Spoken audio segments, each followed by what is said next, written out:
बिस्मिल्लाहिर्रहमानिर्रहीम। अस्सलाम वालेकुम वरहमतुल्लाहि वबरकातुहू।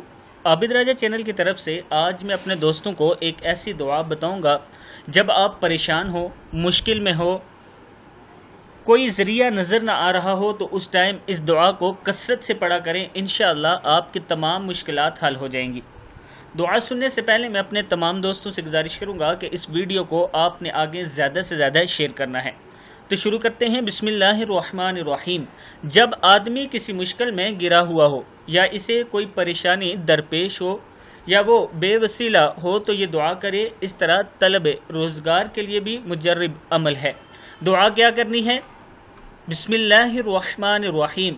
रब्बी इन्नी लिमा अन्ज़लता इलैया मिन खैरिन फ़कीर। फिर सुन ले। रब्बी इन्नी लिमा अन्ज़लता इलैया मिन खैरिन फ़कीर। मेरे परवरदिगार, मैं अपने लिए आपकी नाजिल हुई हर भलाई का मोहताज हूँ। कुरान करीम में कि ये दुआ हज़रत मूसा अलैहिस्सलाम ने उस वक्त मांगी थी जब वो फ़िरौन और इसके कारिंदों के जुल्म से निजात पाने के लिए मिस्र से फ़रार होकर मदीन पहुँचे थे, और वहाँ बज़ाहिर इनका कोई पुरसान हाल नहीं था। अल्लाह ताला ने इस दुआ की बरकत से इनकी मुलाकात हज़रत शुएब अलैहिस्सलाम से कराई और इनकी खुशगवार ज़िंदगी का आगाज़ हुआ। मैं अपने दोस्तों से गुजारिश करूंगा कि इस वीडियो को आप दोस्तों ने आगे ज़्यादा से ज़्यादा शेयर करना है। अस्सलामु अलैकुम वरहमतुल्लाहि वबरकातुहू।